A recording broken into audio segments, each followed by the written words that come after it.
Episode 93 Bahikhata.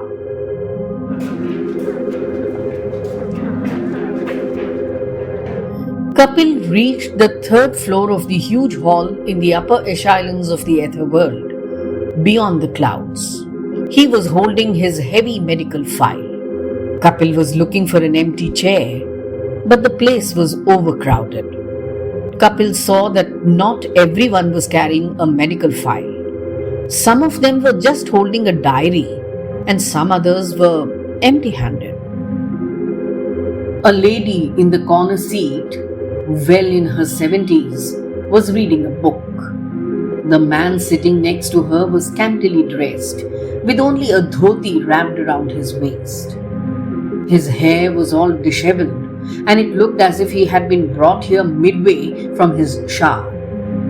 There were still a few drops of water on his face, neck, and the rest of the body.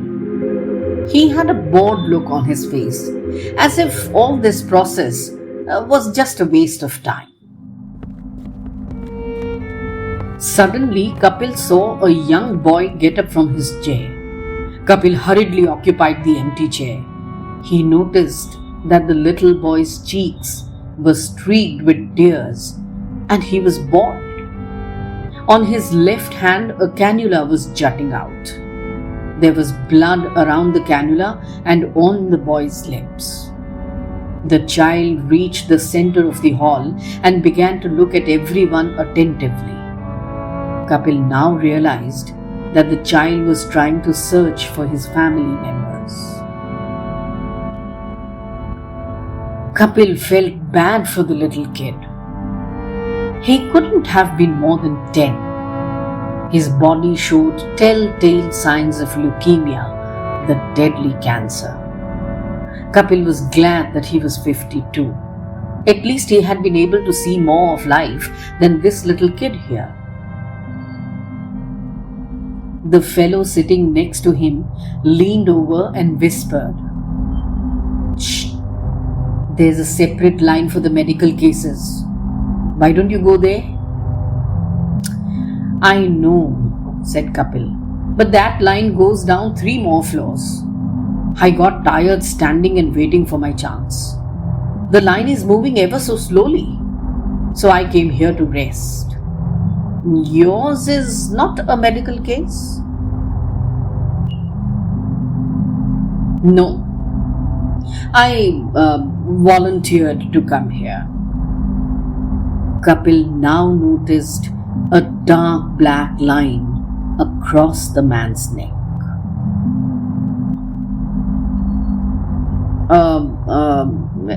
Any idea how much time do these people take to check the Bahikhata, the accounts book?"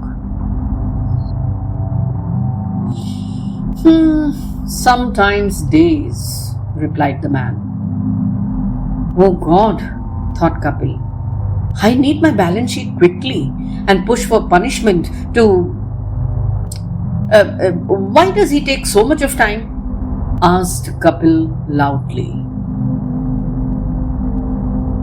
"Arey, heaven and hell depend on him, na? Directly answers to the topmost one.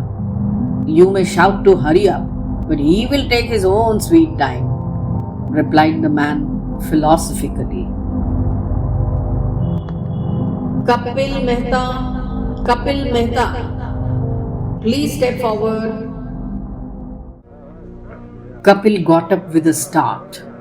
Clutching his medical file, he rushed to the counter at the other end of the hall. He pushed across the crowd of people who were moving in different directions, talking, trying to show their files to each other, comparing notes, shaking hands, and generally keeping busy. When Kapil reached the counter, he expected to see a white-skinned angel, dressed in impeccable white robes, with a proper halo around his head. But the guy he encountered was short, dark-skinned, with yellowing teeth and a pot-bellied appearance. Wordlessly, Kapil slid his file across to this man. The latter glanced at it, then at Kapil, and then spoke. Okay, so tell me in your words, what happened down there? Well, as you must be aware, the last 10 years of my life have been so horrible because of Ashutosh. My entire family has lived in fear.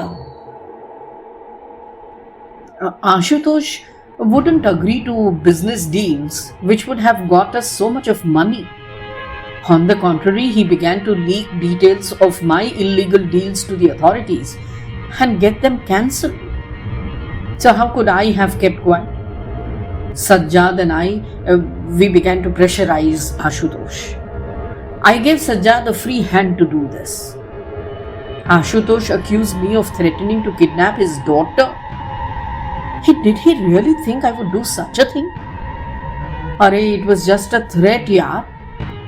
I was forced to take that step, yaar. Because otherwise he would have created untold hurdles in my purchase and sale of properties. I had to pay Inspector Kohli a fat amount every month to keep an eye on Ashutosh. That fellow had made my life hell, yeah. That evening I left from office at about 7 o'clock in the evening. I was very worried. Ashutosh had got to know about my deal to secretly take over Radha Chaul in the Jogeshwari area.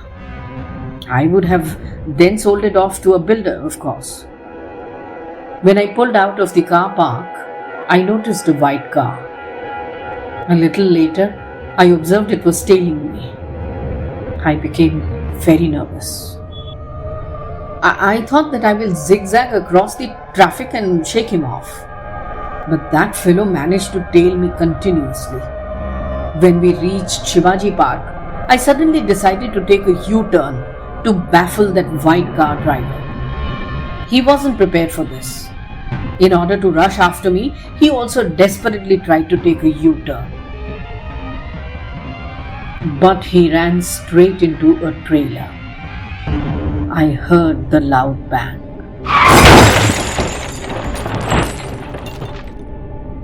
I pressed my foot on the accelerator, and in my nervousness, I did not see that tempo overtaking me from the left.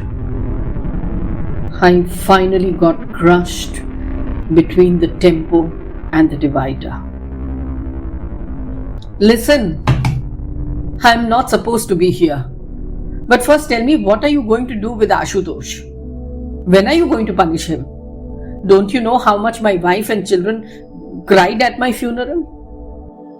And my wife has registered an FIR with the police. You can see it for yourself. All about how much Ashutosh used to harass me. When I married Kapil, he and Ashutosh were friends and partners in their real estate firm. They would buy, lease, or rent commercial properties and then sublet them to other people for a profit. I didn't know much about their business, except for the fact that they had a trusted ally, Sajjad Bhai, who would get them most of the deals. And then one day, Kapil came home very happy. He had brought a suitcase full of banknotes and asked me to not breathe a word about it to anyone. A few months later, we moved into a huge 4-bedroom flat in Andheri. Somehow I sensed that there was something fishy. Sajjad Bhai would come home at all odd hours, and Kapil would hold discussions with him in whispers. One day Kapil told me that Ashutosh was not cooperating in the business deals and was in fact threatening him all the time. Kapil began to remain very tensed, and so did I.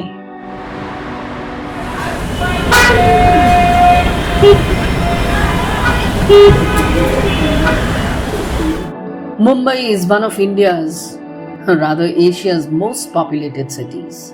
Expensive, dirty, modern, always in a rush. It is still a dream destination for millions. I grew up in Virar, in a modest housing colony for State Bank employees. Baba was in no position to build a house of his own in Mumbai. Therefore, I was always on the lookout to seize money making opportunities. It was then that I met Ashutosh. We were classmates, ambitious, money minded, wishing to earn as much as we could, because both of us wanted to have a house of our own in the commercial capital of India.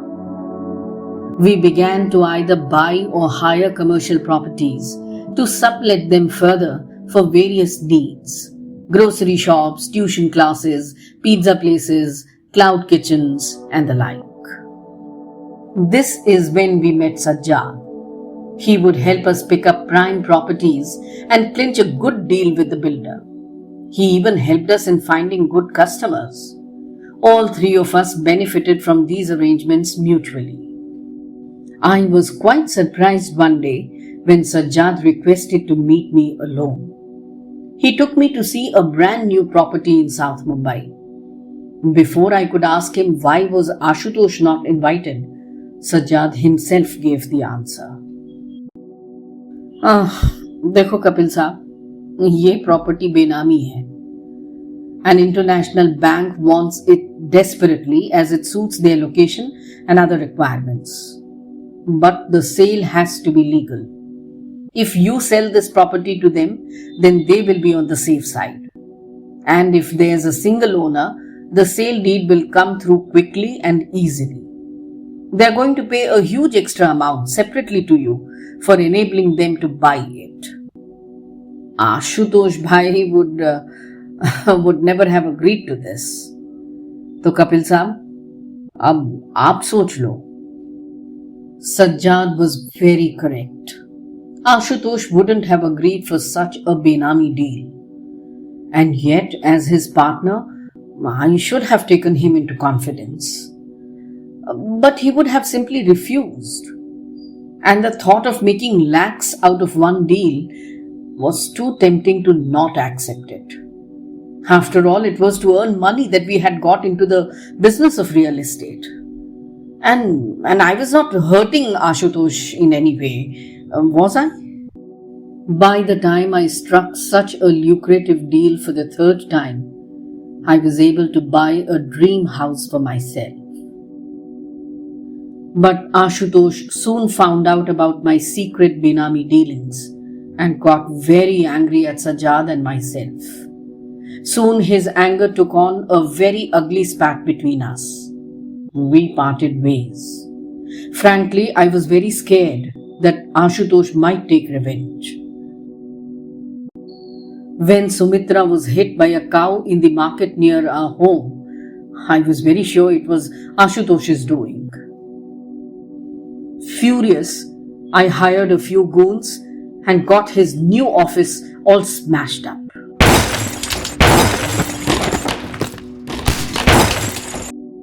From then on, it was a series of FIRs and counter FIRs, court cases, claims of illegal possession of land, sale or purchase of benami property, and so much more. The white car tailing Kapil Mehta on the fatal evening of the 27th April 2024 was that of Inspector Kohli.